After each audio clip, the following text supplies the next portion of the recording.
A little bit of some Nates to talk about here, don't we? Woo! Yep. We do. So, Ric Flair, on his matches with fellow WWE Hall of Famer Randy Savage, he says that they had terrible chemistry. Which, Dave, hold your horses. Apparently, the Nature Boy Ric Flair just threw out some serious shade on his legendary matches with Randy Savage, and he said that they have terrible chemistry. Like, stop the presses. Bad chemistry. That's like saying that peanut butter and chocolate are an acquired taste. Right? Fans treat Flair versus Savage at WrestleMania VIII like god tier wrestling, but apparently Flair's version of chemistry was wing it and hope for the best. Savage, on the other hand, was rehearsing moves like he was prepping for a Broadway show. Exactly. Flair claimed that Savage wanted to drill a match together for hours, 3 hours a day, in fact, in Tampa, where Flair was like, "Nah, I only rehearsed for Mania." I feel the crowd, babe. That's basically you take the script, I'll freestyle to walk to the ring, whatever that might mean. Yeah.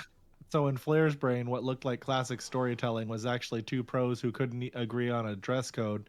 Flair's trashing the idea they were right, they were tight, and he's the only one saying it. And the craziest part, he didn't even think that the match was that great. He said that he was still honored to be in front of 75,000 people, which isn't true. I think it was closer to 61. But the match, he said, meh, which is kind of harsh for a show that was still talked about like to this day all the time, especially that Well, if match. that's not a backstage reality check, I don't know what is. Fans will keep cherishing those matches, but Flair sees it as a memorization versus improv. Apparently, one of those was improv at the crowd's expense. Yeah, it's kind of funny, because this was in an interview with the Escapists the other day. I think it was like last week, and he just like this is like word for word what he said. No, we had terrible chemistry. He wanted to rehearse, and I didn't rehearse. I had to come to Tampa and wrestle for 3 hours a day. That just wasn't my style. You have to feel the crowd. But I think a lot of people have heard this story throughout the years that Randy really liked the script and rehearsed his matches, and this isn't a surprise to me, and it's not a surprise to me that Rick didn't want to do it. Rick wants to party. I don't got time for that crap. 3 hours a day. He's lifting No, yeah. weights. He's in the gym. He already knows how to do all the crap that he wants to do, and he was definitely a big proponent of feeling out the crowd. I mean, I think that's a guy that taught Hogan how to do that. Definitely one of them. Yeah. But yeah, it's kind of funny, despite what the fans think.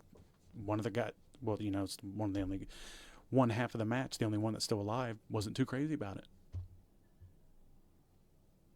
Yeah, I would have liked to have heard what Mach's feelings on the match was.